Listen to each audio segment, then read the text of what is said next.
Oi pessoal, tudo bom com vocês? Eu sou a Daiana Camilo, mais conhecida como a mamãe da Manu, e hoje eu vou estar respondendo algumas perguntas que os seguidores no Instagram mandaram pra mim. Eu deixei tudo aqui anotado no meu caderninho e vou começar com vocês, tá bom? Então vamos lá. Primeira pergunta: a Manu tem seletividade alimentar e como você lida com isso? Bom, a Manu não tem uma grande seletividade alimentar, porém ela tem tendência à seletividade alimentar. Como assim tendência?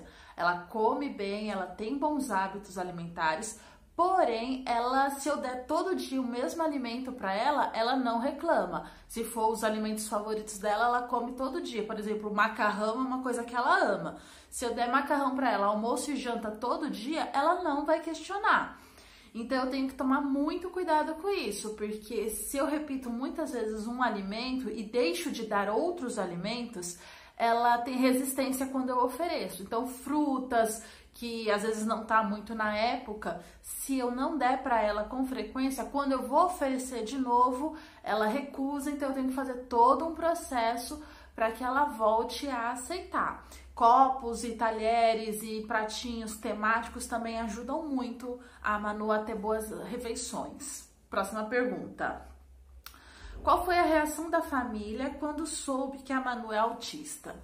Bom, eu tive muito apoio e amparo, tanto da família quanto dos amigos. Eu optei por contar quando eu já tinha um pouquinho de conhecimento. Contei rápido, assim, mas primeiro eu pesquisei um pouco para saber explicar para eles.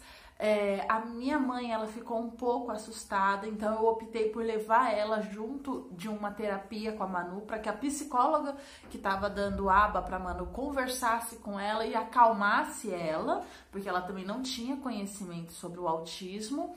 Mas de modo geral todo mundo aceitou bem, até quem não concorda com o diagnóstico, porque talvez não tenha o conhecimento, tudo, não concorda, mas respeita. Então isso pra mim já é muito bom.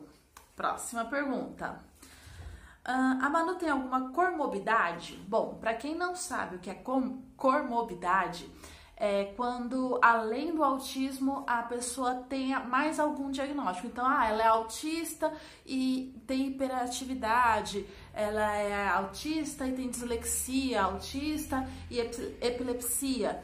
Bom, diagnosticado, a Manu não tem nenhuma comorbidade, mas eu desconfio, preciso até ver isso mais pra frente, mas é algo que eu vou ver só depois da pandemia, que a Manu seja hiperativa. A Manu tem muita necessidade de se movimentar, ela tem muita energia e muita dificuldade para ficar concentrada, quieta num canto. Ela precisa estar se mexendo, ela precisa estar correndo, mas isso é uma opinião minha, não tem nada diagnosticado. Por enquanto, o único diagnóstico da Manu é o autismo. Próxima pergunta: ela tem dificuldades com o não? Hoje nem tanto. Ela tá numa fase meio teimosia, mas que eu acho que é super normal para uma criança de 5 anos, né? Então ela pede uma coisa, a gente fala não para ela, a gente já pode usar a palavra não com ela, e ela insiste nessa coisa, mas insiste fazendo graça, tentando conquistar a gente, não chega a fazer uma pirraça, um drama. Mas o não já foi um problema muito grande. Eu já comentei aqui, tem até um vídeo sobre crises e birras aqui no canal, que a gente teve uma fase muito complicada quando a Manu chegou aos 3 anos, onde ela não aceitava ser contrariada, e isso gerou um problema muito grande, porque a gente começou a não poder sair de casa com ela, porque qualquer motivo era o suficiente para que ela fizesse, assim, uma birra enorme, e muitas vezes essa birra saía do controle e virava uma crise. Ela precisou fazer terapia por um tempo com um psicólogo comportamental que trabalhou muito com a gente para estar ajudando nessa situação. Então foi uma fase bem complicada, mas que hoje tá bem mais tranquilo. Próxima pergunta: a Manu toma algum remédio? Sim, a Manu toma risperidona, ela toma desde o diagnóstico. Tem vídeo aqui também no canal falando sobre isso, de o porquê eu optei por medicar minha filha. Eu sempre falo que essa é uma posição muito pessoal.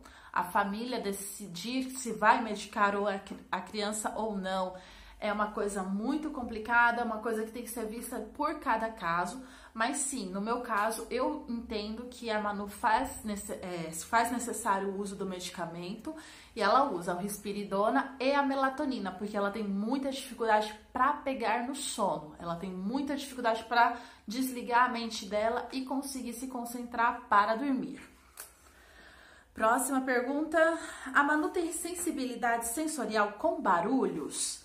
Já teve, não com barulhos do tipo de latido de cachorro, fogos de artifício, isso nunca incomodou tanto a Manu.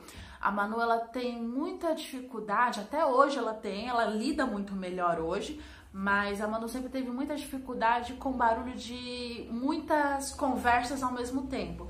Então, estar em um lugar fechado, onde várias pessoas estão conversando, como numa festa, uma reunião, um jantar num restaurante, onde tem muita gente falando ao mesmo tempo, isso sempre incomodou demais a Manu. É como se ela tentasse prestar atenção em todo mundo ao mesmo tempo e essa confusão deixava ela muito desnorteada. Então essa era uma questão que ela tinha bastante e em festas com ela era muito difícil, mas hoje ela lida muito bem. Hoje ela gosta muito de bagunça, de brincadeira, de grito, de risadas, porém a gente sempre tem que ficar muito de olho nela para que a gente veja qual é o limite dela. Então assim, a gente tá numa festa, a gente tá se divertindo, a gente prefere sair antes do parabéns e sair com ela sorrindo do que forçar ela a ficar um pouquinho mais e sair com ela desregulada. Mas é muito difícil hoje a gente ter que ir embora com a Manu. A gente consegue lidar muito bem, ela conseguiu, assim, evoluir muito nesse ponto. Mais uma. Como você lida com as birras? Então, essa pergunta parece um pouco parecida com a anterior, né?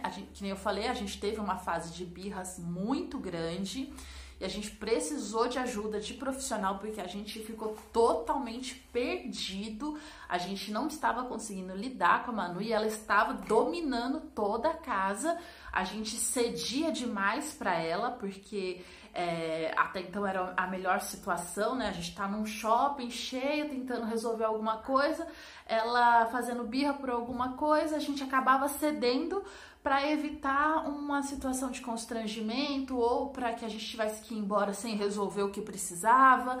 E com isso foi virando uma bola de neve. Então a gente fez todo um trabalho junto com o psicólogo comportamental de como ser forte para não ceder. E isso foi muito difícil, não foi um processo fácil, apesar de ter tido resultado rápido. Mas esse primeiro mês de terapia foi muito difícil conseguir segurar, conseguir entender o que era uma birra, o que era uma crise. Mas hoje a gente consegue lidar bastante. Ela tem os momentos dela que ela tem birras, que ela tem crises. Ela tem os momentos nessa quarentena que ela tem o tédio muito grande. Às vezes a gente não tem como dar a atenção que ela quer naquela hora.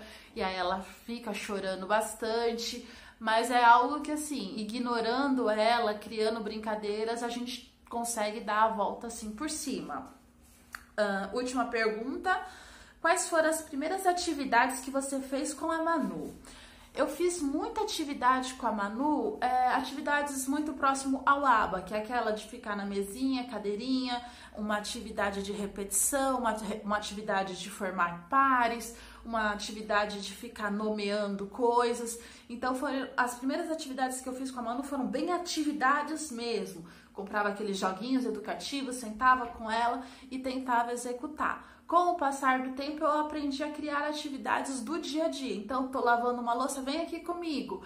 E ela participa da louça, vem me ajudar a colocar a roupa na máquina, vem me ajudar a fazer compra, vem me ajudar a escolher as frutas. Então, eu aprendi a fazer atividades com a Manu, incluindo ela dentro da nossa rotina. E eu percebi que colocando ela nessas atividades do mundo real, desenvolve muito mais ela do que só ficar sentado na mesa fazendo atividades. Porém, é muito importante também estar fazendo essas atividades, né? Eu acho que essas atividades na mesa é uma preparação para você fazer atividades maiores com a criança, levar a criança mais para o mundo mesmo, para fazer rotinas do dia a dia. Tá bom, pessoal? Essas foram as perguntas de hoje. Eu vou fazer mais vezes isso, que eu acho interessante, que em um único vídeo a gente consegue tirar várias dúvidas. Todas essas perguntas, a maioria delas tem vídeos sobre seletividade alimentar, tem vídeos sobre medicação, sobre crises, birras. Procura aqui que você vai encontrar todos. Eu espero que vocês tenham gostado, deixem o like de vocês e tchau, tchau!